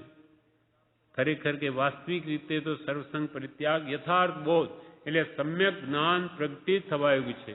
એમ જાણતા છતાં પણ સત્સંગમાં નિત્ય નિવાસ થાય તો તેવો સમય પ્રાપ્ત થવા યોગ્ય છે. ભલે જ્ઞાન થયું નથી આત્મજ્ઞાન, પણ આત્મજ્ઞાની પુરુષના સમાગમમાં જો નિરંતર રહેવાનું થાય, અણગારત્વ મુનિપણું લઈને, એટલે ગુરુ જ્ઞાની છે, પોતાનું જ્ઞાન નથી, એટલે આત્મજ્ઞાની ગુરુ આપણને દીક્ષા આપે, ભલે આપણને જ્ઞાન થયું નથી, તો નિરંતર એના સમાગમમાં રહેવાનું થાય એમ જાણી સામાન્ય રીતે બાહ્ય સર્વસંગ પરિત્યાગ જ્ઞાની પુરુષે ઉપદેશ્યો છે કે જે નિવૃત્તિને યોગે શુભેચ્છાવાન એવો જીવ સદગુરુ, સત્પુરુષ અને સત્શાસ્ત્રની યથાયોગ ઉપાસના કરી યથાર્થ બોધ પામે એ જ વિનંતી. કૃપાલદેવ કહે છે ભલે પોતાને જ્ઞાન થયું નથી, પણ જ્ઞાનીનો આશ્રય મળે, આત્મજ્ઞાનીનો, અને એના શરણામાં, એને નિશ્રામાં નિરંતર રહેવાનો જોગ બને તો એ બાહ્ય સર્વસંગ પરિત્યાગ આવો પણ જ્ઞાની પુરુષો ઉપદેશ્યો છે કે જે નિવૃત્તિને યોગે બધું મૂકીને જ્ઞાનીના શરણમાં નિરંતર રહે તો શુભેચ્છાવાન એવો જીવ, જેની શુભ ઈચ્છા যদি ઉત્પન્ન થઈ છે એવો જીવ પણ સદગુરુ ને પામી, સત્પુરુષને પામી કે સત્શાસ્ત્રની યથાયોગ ઉપાસના કરી જ્ઞાની આજ્ઞાએ નિરંતર હવે તો એના શરણમાં રહેવાનું થયું, સર્વસંગ પરિત્યાગી થયો, અને જ્ઞાની જાણે છે કે એ જીવ કાળે કરીને જરૂર જ્ઞાન પામશે, એવાને જે દીક્ષા આપે. એ દીક્ષા કાર્યકારી ક્યારે થાય? કાં તો આત્મજ્ઞાન થઈ દીક્ષા પ્રાપ્ત થાય, કાં આત્મજ્ઞાની પુરુષની નિશ્રામાં નિરંતર એની આજ્ઞાએ રહેવાનું થાય, તો પણ એને સદગુરુ, સત્પુરુષ અને સત્શાસ્ત્રની યથાયુગ ઉપાસના કરી. પત્રાંક 658 મુંબઈ, પોષ સુદ છઠ રવિ 1952. ત્રણેય પત્રો મળ્યા છે. ત્રણેય પત્રો મળ્યા છે, પ્રભુશ્રીજી ઉપર છે. ત્રણેય પત્રો મળ્યા છે. સ્તંભ તીર્થ ક્યારે ગમન થવું સંભવે છે તે લખવાનું બની શકે તો લખશો. પ્રભુશ્રીને કૃપાલદેવે પૂછ્યું કે તમારા 3 પત્રો મળ્યા છે, સ્તંભ તીર્થ એટલે ખંભાત, તમારે ક્યારે જવાનો સંભવ છે તે લખવાનું બની શકે તો લખશો. હવે કે છે 2 અભિનિવેશ આડા આવી ઊભા રહેતા હોવાથી જીવ મિથ્યાત્વનો ત્યાગ કરી શકતો નથી. 2 અભિનિવેશ, અભિનિવેશ એટલે આગ્રહ, ખોટા આગ્રહ. 2 અભિનિવેશ આડા આવી ઊભા રહેતા હોવાથી જીવ મિથ્યાત્વનો ત્યાગ કરી શકતો નથી. તે આ પ્રમાણે 2 અભિનિવેશ કયા કયા? લૌકિક અભિનિવેશ અને શાસ્ત્રીય અભિનિવેશ. તે આ પ્રમાણે 2 અભિનિવેશ લૌકિક અને શાસ્ત્રીય ક્રમે કરીને સત્સમાગમ યોગે જીવ જો તે અભિનિવેશ છોડે તો મિથ્યાત્વનો ત્યાગ થાય છે. એમ વારંવાર જ્ઞાની પુરુષોએ શાસ્ત્રાદિ દ્વારા ઉપદેશ્યું છતાં જીવ તે છોડવા પ્રત્યે ઉપેક્ષિત શા માટે થાય છે એ વાત વિચારવા યોગ્ય છે. કૃપાલ લીખે છે, બે ખોટા આગ્રહો જીવને મિથ્યાત્વનો ત્યાગ કરવામાં બાધક છે. બે અભિનિવેશ તેથી જીવ મિથ્યાત્વનો ત્યાગ કરી શકતો નથી. મિથ્યા માન્યતાઓ જે અનાદિથી જીવને વળગેલી છે, કેમ છોડી શકતો નથી? તો કે બે આગ્રહો એને આડાવે છે. એક તો લૌકિક અભિનિવેશ. લૌકિક એટલે શું? તો તેનો ખુલાસો કૃપાલદેવે 677માં પત્રમાં કહ્યું, જ્યાં સુધી લૌકિક અભિનિવેશ પત્રાંક 677 જ્યાં સુધી લૌકિક અભિનિવેશ એટલે શું? એટલે દ્રવ્યાદિ લોભ, તૃષ્ણા, દૈહિક માન, કુલ, જાતિ આદિ સંબંધી મોહ કે વિશેષત્વ માનવું હોય, તે વાત ન છોડવી હોય, પોતાની બુદ્ધિએ સ્વેચ્છાએ અમુક ગચ્છાદિનો આગ્રહ રાખવો હોય, ત્યાં સુધી જીવને અપૂર્વ ગુણ કેમ ઉત્પન્ન થાય?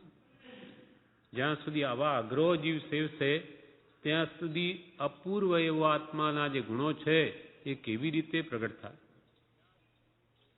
જ્યાં સુધી લૌકિક અભિનિવેશ, લૌકિક ખોટા આગ્રહો કયા? તો કે દ્રવ્યાદિ લોભ, પૈસા કમાવીએ તો સુખ થાય, એવો જે મનની માન્યતાઓ, તેના પાછળ અમૂલ્ય સમયનું વેડપવું. લૌકિક અભિનિવેશમાં એટલે દ્રવ્યાદિ લોભ, તૃષ્ણા, ઈચ્છા માત્ર દુઃખ છે, ઈચ્છા માત્ર તૃષ્ણા છે, અને ઈચ્છા માત્ર જ લોભ છે. તૃષ્ણા, દૈહિક માન મોટાઈની ઈચ્છા, કે જગતમાં મને લોકો મોટો કહે, મોટાઈ મને કેમ મળે એમ દૈહિક માન, કુલ, જાતિ આદિ સંબંધી મોહ, આપણે તો એક ઉચ્ચ કુલના, ફલાણા કુલના, એમ જાતિ મોહ, કુલનો મદ, જાતિ મદ કે બીજી માન મોટાઈની કામના, એ સંબંધી જ્યાં સુધી જીવ વિશેષત્વ માને, એમાં મોટાઈ માને, અને તે વાત કૃપાલ કે ન છોડવી હોય અને સ્વેચ્છાએ ગચ્છાદિનો આગ્રહ રાખવો હોય, ત્યાં સુધી જીવને અપૂર્વ ગુણ કેમ ઉત્પન્ન થાય? આવા પૈસા પાછળ, માન પાછળ કે ગચ્છમતના આગ્રહ પાછળ જ જીવન વ્યતીત કરવું હોય તો આત્માના ગુણો કેવી રીતે પ્રગટે? આ થયો લૌકિક અભિનિવેશ. એને મિથ્યાત્વ હણવામાં બાધક છે, આડું આવે છે. બીજું છે શાસ્ત્રીય અભિનિવેશ. શાસ્ત્રીય અભિનિવેશ એટલે આત્મા સિવાય શાસ્ત્રની જે પ્રકારે જીવે માન્યતા કરી કૃતાર્થા માની છે તે સર્વશાસ્ત્રીય અભિનિવેશ. 661માં કહ્યું, આત્મા સિવાય શાસ્ત્રોમાં જે પ્રકારે માન્યતા કરી હોય તેમાં એવી કરી હોય કે જ્ઞાની સાક્ષાત હાજર હોય અને એ કંઈ કહે તો પણ ના, શાસ્ત્રમાં તો એમ કહ્યું છે. જેમ કે કૃપાલદેવે કહ્યું કે આ કાળમાં ક્ષાયિક સંકિત હોઈ શકે છે, તો કે ના, શાસ્ત્રમાં તો ના પાડી છે. એમ પ્રત્યક્ષ જ્ઞાની કરતાં પણ શાસ્ત્રનો વિશેષ આગ્રહ રાખવો એ મિથ્યા છે. કેમ કે શાસ્ત્રો પણ આવ્યા ક્યાંથી? સત્પુરુષના મુખમાંથી જ. પણ એ નહીં, જ્ઞાની કહે તેમ નહીં કરું, શાસ્ત્રમાં કહે તેમ કરું, તો પણ કે છે એનો મિથ્યાત્વ નાશ નહીં પામે. એમ શાસ્ત્રનો વિશેષ આગ્રહ જ્ઞાની કરતા પણ તે શાસ્ત્રીય અભિનિવેશ છે. બે અભિનિવેશ આડા આવી ઉભા રહેતા હોવાથી જીવ મિથ્યાત્વનો ત્યાગ કરી શકતો નથી. તે આ પ્રમાણે પહેલું લૌકિક અને બીજું શાસ્ત્રીય અભિનિવેશ ક્રમે કરીને સત્સમાગમ યોગે જીવ તે અભિનિવેશ છોડે તો મિથ્યાત્વનો ત્યાગ થાય છે. ક્રમે કરીને સત્પુરુષના યોગથી કે એના બોધથી ક્રમપૂર્વક એ પોતાના આગ્રહો જેમ જેમ વસ્તુ સ્વરૂપ સમજાય, જ્ઞાની પુરુષના બોધે તેમ તેમ પોતાની મિથ્યા માન્યતાઓ મૂકતો જાય, છોડતો જાય, તો જ આવા આગ્રહો તૂટે છે કે મિથ્યાત્વનો નાશ થાય છે.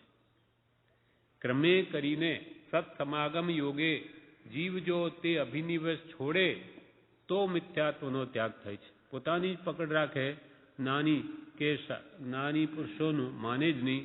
લોકોમાં તો લોકો તો એમ કે છે, અથવા લોકો જેમાં સુખ બુદ્ધિ કરી રાખી તે માન્ય રાખે અને શાસ્ત્રોનો દ્રઢ આગ્રહ રાખે તો તેને જ્ઞાનીની વાત માન્ય થાય નહીં, એની આજ્ઞા ઉપાસાય નહીં, માટે એનું મિથ્યાત્વ પણ જાય નહીં. તે આ પ્રમાણે કે લૌકિક અને શાસ્ત્રીય બે અભિનિવેશ તે ક્રમે કરીને સત્સમાગમ યોગે જીવ જો તે અભિનિવેશ છોડે તો મિથ્યાત્વનો ત્યાગ થાય છે. એમ વારંવાર જ્ઞાની પુરુષોએ શાસ્ત્રાદિ દ્વારા ઉપદેશ્યું.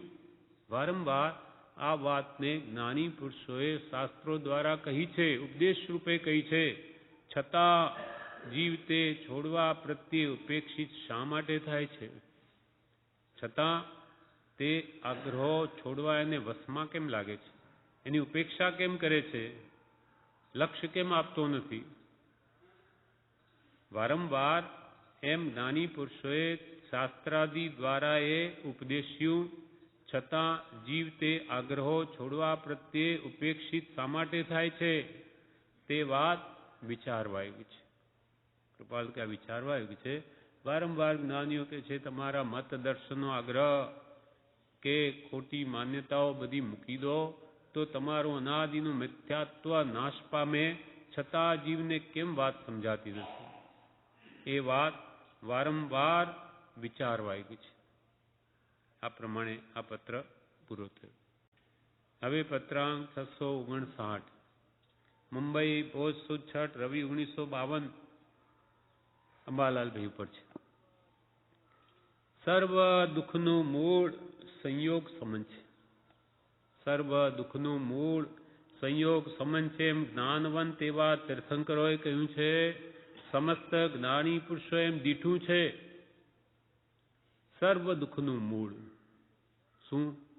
સંયોગ એટલે સંબંધો.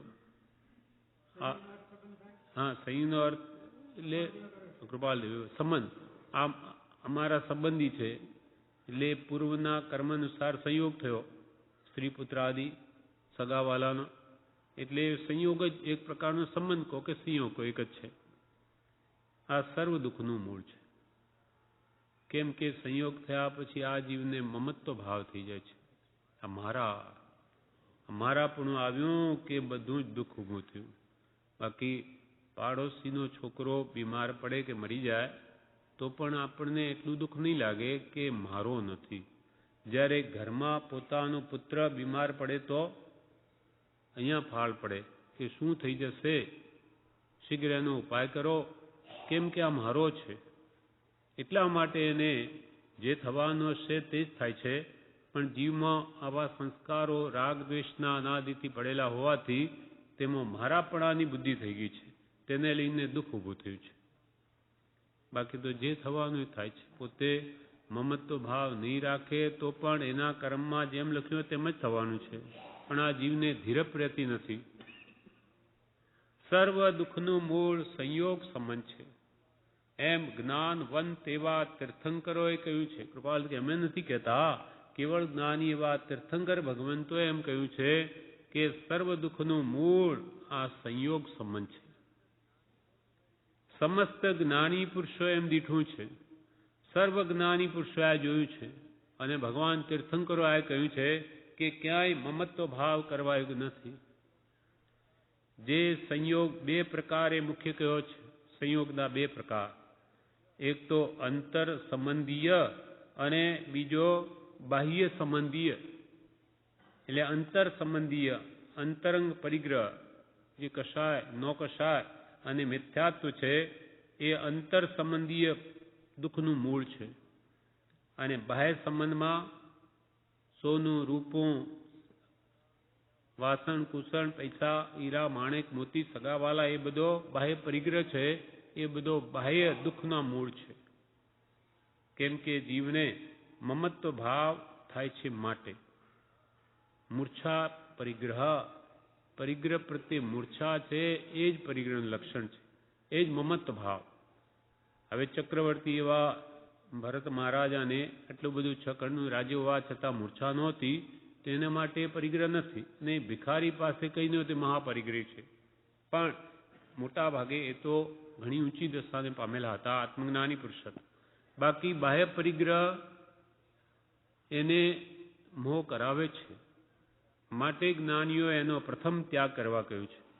હવે એ જ કારણીય કહે છે, અંતર સંયોગનો વિચાર થવાને આત્માને બાહ્ય સંયોગનો અપરિચય કર્તવ્ય છે.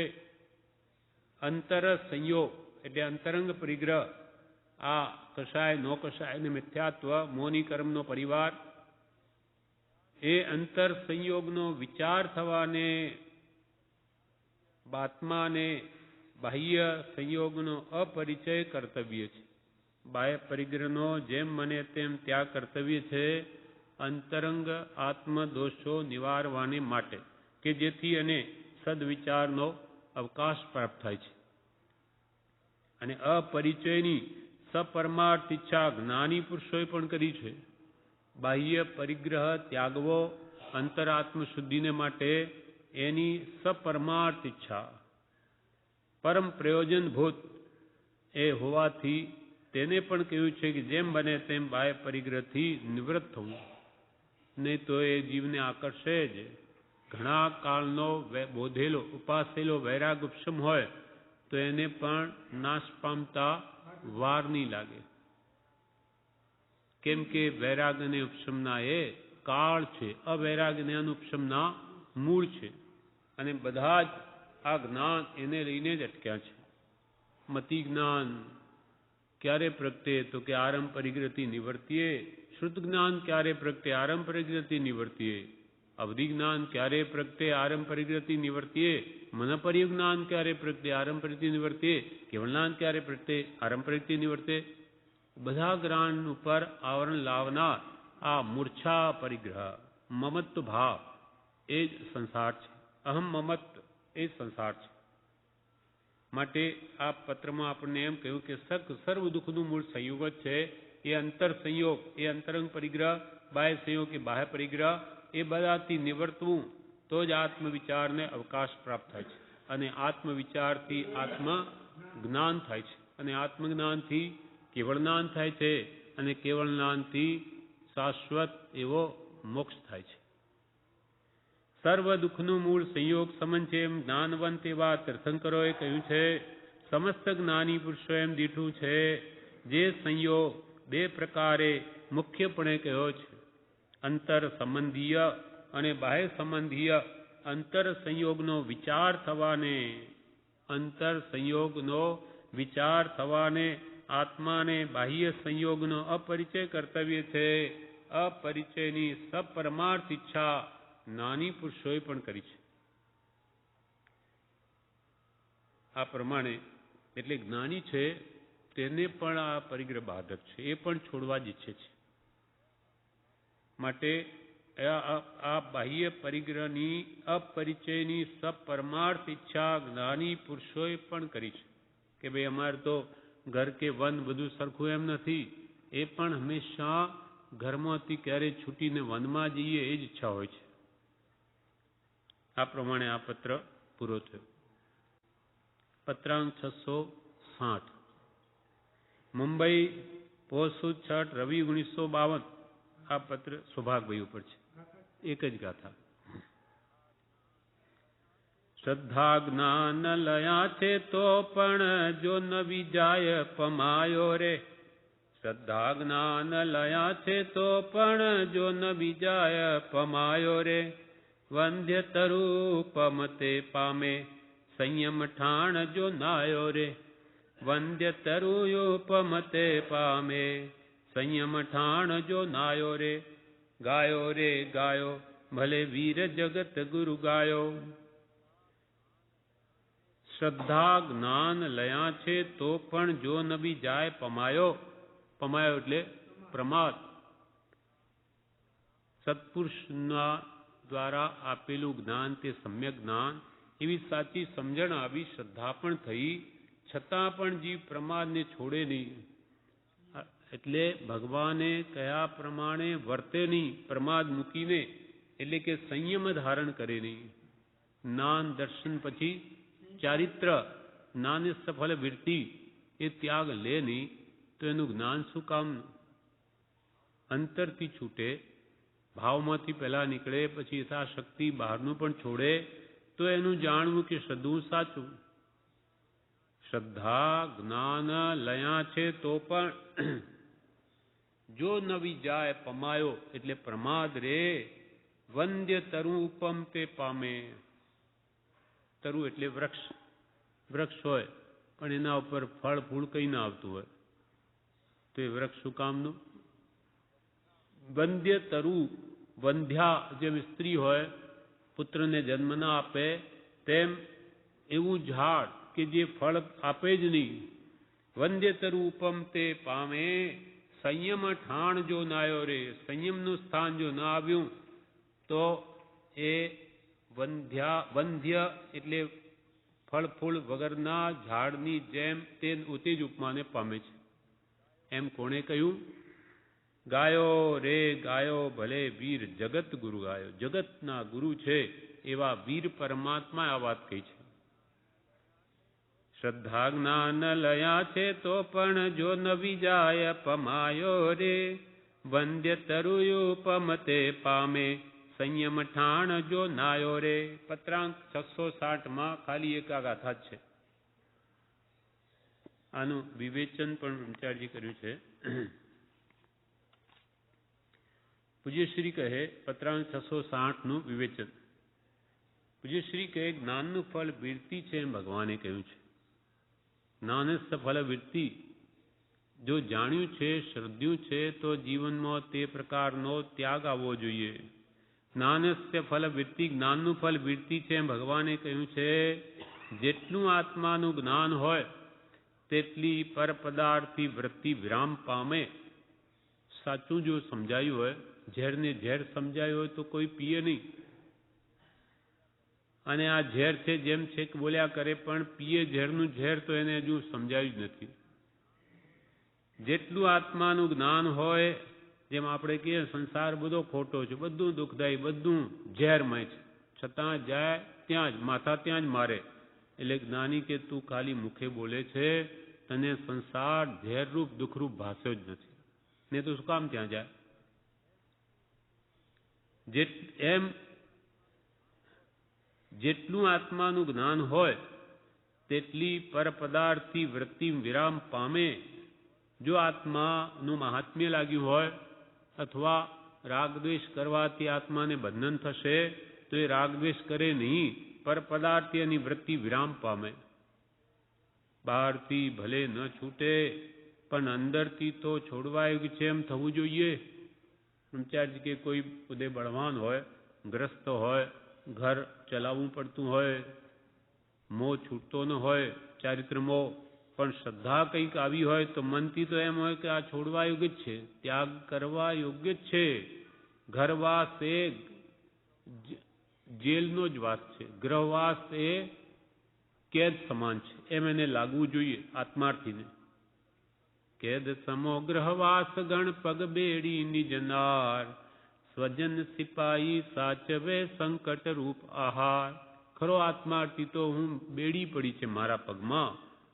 આ ઘર કેદ સમાન, કેદ સમો ઘરવાસ ગણ અને પગ બેડી નિજ નાર. આ સ્ત્રી છે તે મારા પગમાં બેડી સમાન છે, આ બંધન છે. અને આ પુત્રો વગેરે એને લઈને હું ક્યાંય જઈ નથી શકતો. એટલે સ્વજન આ સિપાહી જેવા છે તે મને સાચવે છે. અને આહાર શું? જેલમાં કેદ રૂપિયા ગ્રસ્તાવાસ, તો કે સંકટ રૂપ આહાર. ગ્રસ્તાવાસમાં સંકટ હોય, બીજે ક્યાં હોય?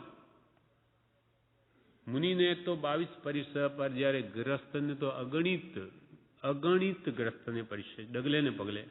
તેમાં આત્મા સાચવો બહુ જ વિકટ છે. જ્ઞાનનું ફળ વૃત્તિ એમ ભગવાને કહ્યું છે. જેટલું આત્માનું જ્ઞાન હોય તેટલી પર પદાર્થથી વૃત્તિ વિરામ પામે. બહારથી ભલે ન છૂટે પણ અંદરથી તો છોડવા યોગ્ય છે એમ થવું જોઈએ. સાચું સમજાણું હોય તો અંદરથી તો આ છોડવા યોગ્ય છે એમ એને લાગવું જોઈએ. ભરતને કેવળ જ્ઞાન ગ્રસ્તાવસ્થામાં થયું. વૃત્તિ વિરામ પામવાને માટે વ્રત નિયમ વગેરે કરવા, વૃત્તિઓ જે બહાર જાય છે એને રોકવા માટે વ્રતો કરવા, નિયમ લેવા ઉપકારી છે.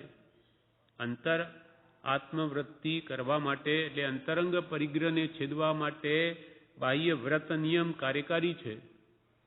વૃત્તિ વિરામ પામવાને માટે વ્રત નિયમ વગેરે કરવા, જ્ઞાન પામ્યો, શ્રદ્ધા આવી, પણ જો સંયમ ન આવ્યો તો કેરી વગરના આંબા જેવો, વંદ્ય તરુ જેવો કયો. જાણ્યું, શ્રદ્ધ્યું, પણ જીવનમાં કંઈ ત્યાગ ન આવ્યો, સંયમ ન આવ્યો તો કે છે કેરી વગરના આંબા જેવો, વંદ્ય તરુ જેવો થયો. આંબો છે પણ કેરી કોઈ દિવસ આપતો નથી. શું કામનો? તેમ આ બધું જાણ્યું, શ્રદ્ધ્યું, પણ જીવનમાં નિર્મળતા નહીં આવી, મોહ ઘટ્યો નહીં, તો આ જાણેલું શું કામનું? જ્ઞાન તો તેનું નામ કે જે હર્ષશોક વખતે હાજર થાય, અર્થાત હર્ષશોક થવા દે નહીં. હર્ષ વખતે રાજી થાય ને ખેદના સમય જો રડવા બેસે, આ ધ્યાન કરે તો એને શું જાણ્યું? જ્ઞાનીઓ નથી માનતા. આપણે ભલે કહીએ કે મેં બધા વાંચી લીધું, જ્ઞાનીઓ કે કંઈ નથી વાંચ્યું, કંઈ જાણ્યું જ નથી. જાણ્યું તો તેનું ખરું કે જે મોહે નવી લેપા અને સુખ દુઃખ આવે જીવને હર્ષ શોક નવી થાય તો જાણ્યું. જો સંયમ ન આવ્યો તો કેરી વગરના આંબા જેવો, વન્ય તરુ જેવો કયો. પ્રમાદ છોડવા જ્ઞાનીનું શરણ લેવાનું છે. અનાદિથી જીવને પ્રમાદમાં રતી છે. આજે નહીં કાલે કરીશું, કાલે પરમ દિવસે, એમ આખી જિંદગી જતી રહી. ક્ષણ ક્ષણ જતાં અનંત કાળ વહી ગયો, છતાં સિદ્ધિ થઈ નહીં. અને હવે જો પ્રમાદ કરે તો આયુષ્ય પૂરું થતાં કાંઈ વાર નહીં લાગે. જુઓને વાતમાં કેટલા વર્ષો જતા રહ્યા. ગયા એનો તો ચોથો ભાગે વહેશે કે નહીં ભગવાન જાણે માંડ. તો બધું જ પાણીમાં ગયું. પ્રમાદ છોડવા જ્ઞાનીનું શરણ લેવાનું છે.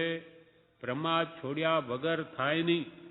પ્રમાદ છોડવો જ પડશે, પુરુષાર્થ કરવો જ પડશે. કોઈ કરી આપે નહીં. પોતાના સિવાય પોતાનું આત્મહિત કોઈ કરી આપે નહીં. પ્રમાદ છોડ્યા વગર થાય નહીં. કોઈ કરી આપે નહીં. પોતાને જ કરવું પડશે. પોતાના પરિણામ ફેરવી, ભાવ પાછા હટાવી પોતાને જ કરવું પડશે.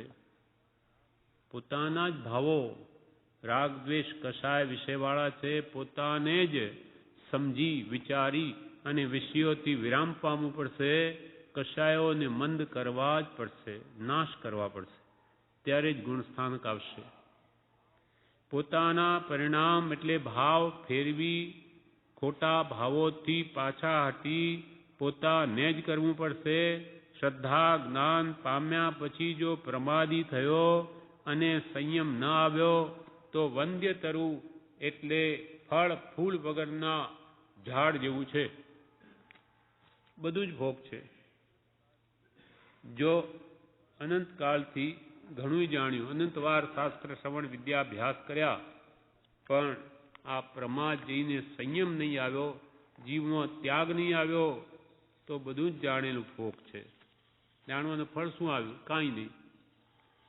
એવી રીતે આજે ગાથા કૃપાલદેવી આ કહી છે, એનો વિસ્તારથી અર્થ કૃપાલ બ્રહ્મચારીજીએ એક પત્રમાં કર્યો છે. કોઈ આ પૂછ્યું છે કે આ ગાથાનો અર્થ શું? કે શ્રદ્ધા જ્ઞાન લયા છે તો પણ જો નવી જાય પમાયો રે, વંદ્ય તરુપમતે પામે સંયમ ઠાણ જો નાયો રે, ભલે વીર જિનેશ્વર ગાયો રે. આ કોઈએ પૂછ્યું, એનો અર્થ બ્રહ્મચારીજી પત્રાંક 592 પત્ર સુધામાં કહે છે. અગાસ્ટ તારીખ 6/7/45 જેઠવદ 12 શુક્ર સંમત 2001 આમાં કહે છે, એમ જીન માર્ગમાં પણ કહ્યું છે. તેનું કારણ એમ સમજાય છે કે જીવને લક્ષ્ય જો સાચો અચૂક રહે તો તે આગળ વિદ્યા વિના રહે નહીં. આપણે લક્ષ્ય આત્મજ્ઞાન પ્રાપ્તિનો હોય, પૈસા કમાવાનું લક્ષ્ય હોય છે, દુકાનમાં બેઠા હોઈએ ત્યારે તે કમાણી થઈ રહી છે કે નુકસાન થઈ રહ્યું છે ધ્યાન રાખે. લક્ષ્ય કમાણીનો છે ત્યાં. જેમ અહીંયા લક્ષ્ય આત્મજ્ઞાનનો હોય, આત્મશુદ્ધિનો, તો એ લક્ષ્ય રાખે જ. કે ભાવ શુદ્ધિ ભાવ કેવા રહે છે કે શુભાશુભ પરિણામની ધારા ઉપર બંધ મોક્ષની વ્યવસ્થા છે, શારીરિક ચેષ્ટા પ્રમાણે તે નથી, તો ભાવ કષાયવાળા છે, વિષયો મોહવાળા છે કે વૈરાગ ભાવ રહે છે કે ઉપશમ કષાય શમે છે. જીવને જો લક્ષ્ય સાચો અચૂક રહે તો તે આગળ વધ્યા વિના રહે નહીં. પણ રુચિ જો પલટાઈ ગઈ એટલે કે અનાદિ પ્રભાવમાં વળી ગઈ અને પરમાર્થ માત્ર વાણીના વિલાસ રૂપે રહ્યો તો તેને તે નરકે જતા ખાડે તેટલું તેમાં બળ નથી. એટલે શું કહ્યું કે મોટી મોટી વાતો મુખે કરે, પરમાર્થ માત્ર વાણીના વિલાસ રૂપે રહ્યો, દેહથી આત્મા ભિન્ન છે, આત્મજ્ઞાન જ કરવા યોગ્ય છે, એમ બધી વાતો ઘણી કરે, પણ આત્મજ્ઞાન જે વડે થાય એવા કષાયને છોડે નહીં, આરંભ પરિગ્રહને ઘટાડે નહીં, સત્સંગ સ્વાધ્યાય ભક્તિ સ્મરણ કરે નહીં, તો આત્મજ્ઞાન પણ થાય નહીં. કૃપાલ કે વાત તે વાત છે ને દશા તે દશા છે, દશા તે વાત નથી ને વાત તે દશા નથી. અને પ્રભુ શ્રી કે પ્રભુ વાતે વડા ન થાય, કરવું પડશે, કરશે તારો ભા, નહીં કરે તો નહીં થા. એમ અહીંયા કે છે અનાદિની પ્રવૃત્તિ જે વિકારવાળી છે એમાં જો વહી ગયો અને પરમાર્થ માત્ર વાણીના વિલાસ રૂપે રહ્યો તો તેને તેના કૃત્યો નરકે જતા ખાડે તેટલું તેમાં બળ નથી કે ભાઈ હું તો વાત તો પરમાર્થની કરું છું, ભલે ને મારું વર્તન બીજું હોય, ના ચાલે. કેમ કે વાણી વિલાસ ઉપર મોક્ષનો આધાર નથી. એટલે કે છે પરમાર્થ માત્ર વાણીના વિલાસ રૂપે રહ્યો તો તેને નરકે જતા ખાડે તેવતું એમાં બળ નથી. આત્માની વાતોમાં બાજરીના રાડા વડે પાડાને ખેતરમાંથી કાઢવા જાય તો તે ન નીકળે, તો તેમ જીવે શૂન્ય ક્રિયાઓ શૂન્ય વાતો કરી હોય કે કરતો હોય તે કસોટીના પ્રસંગે ટકે નહીં, તેને બચાવે નહીં. સુખી લુખી ક્રિયાઓ કર્યા કરે, જડ ક્રિયાઓ, કોઈ ક્રિયા જડ થઈ રહ્યા કે શુષ્ક જ્ઞાનમાં કોઈ કે કોઈ મોટી નિશ્ચયને એની વાતો કરે આત્માના સ્વરૂપની, શૂન્ય ક્રિયાઓ શૂન્ય વાતો કરી હોય તે તો કે જેમ કોઈ બાજરીના રાડા લઈને પાડાને ખેતરમાંથી કાઢવા મથે તેના જેવું છે.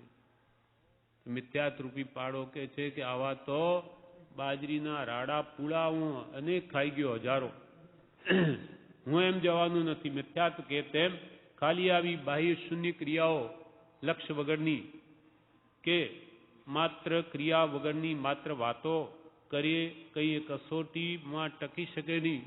દુઃખના પ્રસંગ આવે તેમજ ગરકાવ થઈ જાય, ભૂલી જાય આત્માને. તે આવી ક્રિયાઓ કે શૂન્ય આ વાતો તેને હર્ષશોકના નિમિત્તોમાંથી બચાવે નહીં.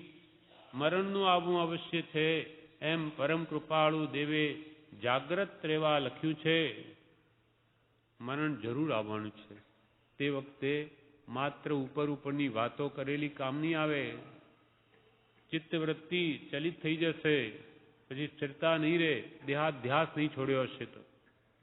મોઢે બોલે છે, કલમે લખે છે, ભાષણો કરે છે, પણ તેની તૈયારી કેટલી કરે છે તે ઉપરથી તેની સમજણ આંકી શકાય. ઘણું બધું વ્યાખ્યાન આપતો હોય, હજારોની પરસદા ભરાતી હોય, કાગળો લખતો હોય, હજારોને મહાત્મા ગણાતો હોય, મોટી જ્ઞાનની વાતો કરીને જ્ઞાની મનાતો હોય, પણ તેને અંતર આત્મશુદ્ધિની તૈયારી કેટલી કરી છે, પોતાના રાગદ્વેષ કેટલા ઘટાડ્યા, કશાય ભાવો ઘટાડવાનો પ્રયત્ન કર્યો છે, તે ઉપરથી તેની સમજણ આંકી શકાય. નહીં તો દિયા તલે અંધેરા. દીવો બધાને પ્રકાશ આપે ને પોતાના તળિયે અંધારું. પોતાની પરિણતિ કેમ રહે છે એના પર ચોકી રાખવાનું કહ્યું.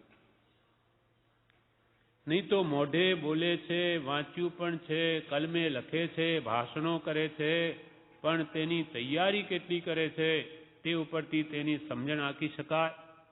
કહેતા કહેતી ધર્મ છોડી સાચો ધર્મ ગ્રહણ કર્યો હોય તેણે હવે સાચા જ થવાની જરૂર છે. એતાકેથી પોતાનો ધર્મ છોડીને કોઈ સાચો ધર્માત્મા આવ્યો, ગ્રહણ કર્યો હોય તો એને અંતરથી સાચા થવું. મરણને વારંવાર સંભાળવા યુગ છે તો પુરુષાર્થ જાગે.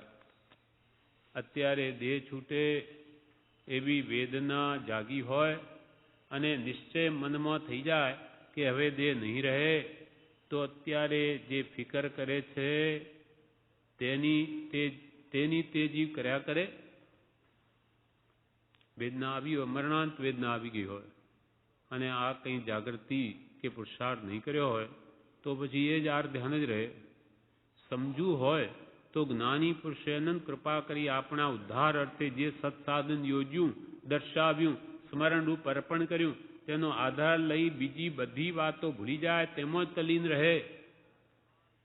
જો તે વખતે આત્માર્થ આરાધેલો હોય, આત્મભાવ દ્રઢ કર્યો હોય અને મરણાંત વ્યાધિ આવી ગઈ હોય તો એ સત્સાધન રૂપ આ પોતાના ઉદ્ધારને અર્થે જ પુરુષાર્થ કરે, સ્મરણને યાદ કરે, બીજાને પણ એમાં પોતે તલ્લીન રહે, બીજાને પણ તેની જ સ્મૃતિ આપવાની ભલામણ વિનંતી કરે અને તેને જ આશ્રય દેહ છોડે. આ પુરુષાર્થ ફળદાયી છે. તેને ભૂલી જવાથી વંદ્ય તરુની ઉપમા અપાય તેવા કે પાણી વલોવવા જેવા પુરુષાર્થમાં જીવ મથી મરે છે. જો આવી રીતે આપણને મંત્ર આપ્યો છે સજાત્મ સ્વરૂપ પરમ ગુરુ, એની વિશેષ ઉપાસના નહીં કરી હોય કે સ્વાધ્યાય ભક્તિ વડે અંતરંગ કશાય ભાવો, વિકાર ભાવો, રાગદ્વેષ મોહ કશાય ઘટાડ્યા નહીં હોય તો એની અંત વખતે, કસોટી વખતે ટકી ન શકે. પણ આત્મભાવ દ્રઢ કર્યો હોય તો એને આશ્રયપૂર્વક દેહ છોડે તો એનું જીવન સફળ છે. ને આમ જો નહીં કરે તો એ વંદ્ય તરુની ઉપમા અપાય કે પાણી વળવવા જેવો પુરુષાર્થ એણે કર્યો એના જેવું થયું. પાણી ગમે એટલું વળવે તો માખણ નીકળે નહીં. તેમ જો આત્માર્થના લક્ષ્યે પોતાની આત્મશુદ્ધિનો ઉપાય નહીં કર્યો, માત્ર ઉપરની ક્રિયાઓ કરી જગતને દેખાડવા, તો એનું કલ્યાણ નહીં થાય. અંતે પસ્તાવાનું જ રહેશે. ક્ષણે ક્ષણે આયુષ્ય ઓછું થાય છે અને એક ક્ષણ એવી આવશે કે જ્યારે નહીં બોલાય, નહીં ચલાય, નહીં પાસું ફરે, નહીં પાણી સરખું ગળે ઉતરે, તે વખતે જીવથી શું બનનાર છે? માટે જ્યાં સુધી શરીર, ઇન્દ્રિયો, મન સાવધ છે, પરમાર્થમાં જોડીએ તો આત્મિત્વમાં મદદ કરે તેવા છે, ત્યાં સુધી બનતો પરમાર્થ માર્ગમાં પુરુષાર્થ કરી લેવાનો જ્ઞાની પુરુષો પુકાર કરીને કહેતા આવ્યા છે. તે સાંભળી જે ચેતશે આરાધવા, પોતે પોતાનો શત્રુ મટી મિત્ર થવા સત્સાધનમાં મંડી પડશે તે બચશે. નહીં તો લોકનું સ્વરૂપ જ્ઞાની પુરુષે વર્ણવ્યું તેવું જ દયાજનક છે. પહેલાથી પહેલા પાળ બાંધી લે કે આગ લાગે તેના પહેલા પાણીની સગવડ કરી લે, પણ તે વખતે કૂવો ખોદવા જાય તો કંઈ બને નહીં. એમ જો આત્મા પહેલા કરે નહીં, ઇન્દ્રિયો, શરીર એને રોકી એ ભાવોને અને મનને સાવધ કરીને પરમાર્થમાં જોડે નહીં તો અંત વખતે પસ્તાવાનું જ છે. તો નહીં તો આખો લોક ત્રિવિધ તાપથી બળતો છે, બળ્યા કરે છે. એ બળતરામાં કોઈ ઠેકાણે, કોઈ ખૂણે, ખાંચરે સુખ શોધ્યે જડે તેમ છે ખરું. તેનું વિસ્મરણ કરી સ્મરણના બળથી સત્પુરુષની દશા, તેનું અંતરમાં શીતળીભૂતપણું અડોળ સ્વરૂપ ચિંતવશો તો તે દશા પામવાનું કારણ બનશે. એ જ ભલામણ. ઓમ શાંતિ શાંતિ શાંતિ. કે આખો લોક તો ત્રિવિતાપે બળી જ રહ્યો છે અને તમે પણ સત્પુરુષના આશ્રય હવે આત્મસ્મૃતિ, આત્મભાવ દ્રઢ કરીને અંતરમાં શીતળીભૂત નહીં થશો તો અંતે પસ્તાવાનું જ રહેશે. એમ આ ભાવને સમજાવ્યો કે પ્રમાદ છોડીને હવે પુરુષાર્થ નહીં કરશો તો બધું દુઃખ ને દુઃખ જ છે. શ્રદ્ધા જ્ઞાન લયા છે તો પણ જો ન બીજાય પમાયો રે, વંધ્ય તરુયું પમતે પામે, સંયમ ઠાણ જો નાયો રે. શ્રદ્ધા તત્વોની શ્રદ્ધા થઈ હોય, સમ્યક જ્ઞાન સાચી સમજણ આવી હોય, પણ જો પ્રમાદ ના આવે અથવા આત્મજ્ઞાન થયું હોય પણ જ્ઞાનસ્ય ફલ વિરતિ સંયમ ના આવે તો તરુ છે, ઝાડ છે, બધું સુંદર દેખાય પણ વંદ્ય તરુ છે, એને ફળ ફૂલ કંઈ આવતા નથી, તે ઉપમાને તે પામે છે. અર્થાત તે મોક્ષરૂપ ફળને ન પામે જો ચારિત્ર ન આવે તો. ત્રણેયની એકતામાં મોક્ષ છે. મૂળ માર્ગમાં કૃપાલદેવે કહ્યું જ્ઞાન દર્શન ને ચારિત્ર તે ત્રણે અભેદ પરિણામથી રે, તે ત્રણે સમ્યક દર્શન જ્ઞાન ને ચારિત્રણી તે ત્રણે અભેદ પરિણામથી રે, જ્યારે વર્તે તે આત્મા રૂપ મૂળ માર્ગ સાંભળો જીનનો રે, તેહ માર્ગ જીનનો પામ્યો રે, કિંબા પામ્યો તે નિજ સ્વરૂપ મૂળ માર્ગ સાંભળો જીનનો રે. જીનનો મૂળ માર્ગ સાંભળો. કૃપાલે જીનેશ્વર ભગવંતે તો સમ્યક દર્શન જ્ઞાન ચારિત્રને મોક્ષનો માર્ગ કહ્યો છે અને તે ત્રણેયની એકતામાં જ મુક્તિ છે. જાણે પણ શ્રદ્ધેની કોઈ કામનું નથી, જાણે શ્રદ્ધે પણ તે પ્રમાણે કરે નહીં કોઈ કામનું નથી. ખરું જાણ પણ હોય, ખરું શ્રદ્ધે તો એના વર્તનમાં તે આવ્યા વગર રહે નહીં. અને ત્રણેયની સંપૂર્ણ એકતા યથાખ્યાત ચારિત્ર છે. કેવળ જ્ઞાન પ્રગટે કાં તો એ ત્રણેયની એકતા થાય ત્યારે કિંબા નિજ સ્વરૂપને પામ્યો, ક્યાં ભગવાન વિતરાગના માર્ગને પામ્યો. આ પ્રમાણે કૃપાલદેવ સંક્ષેપમાં રત્નત્રય નો અર્થ આપણને મૂળ માર્ગમાં કહ્યો છે. અને એ સમ્યક દર્શન અને સમ્યક ચારિત્ર આવ્યા વિના જીવનો કોઈ કાળે મોક્ષ થાય નહીં, સર્વ દુઃખથી તે મુકાય નહીં. એટલે અહીંયા કહ્યું કે વંદ્યતરુ ઉપમ તે પામે, જો સંયમ ઠાણ જો નાયો રે, ગાયો રે ગાયો ભલે વીર જગત ગુરુ ગાયો રે. આ પ્રમાણે આ એક જ ગાથા આની હતી તે પૂરી થઈ.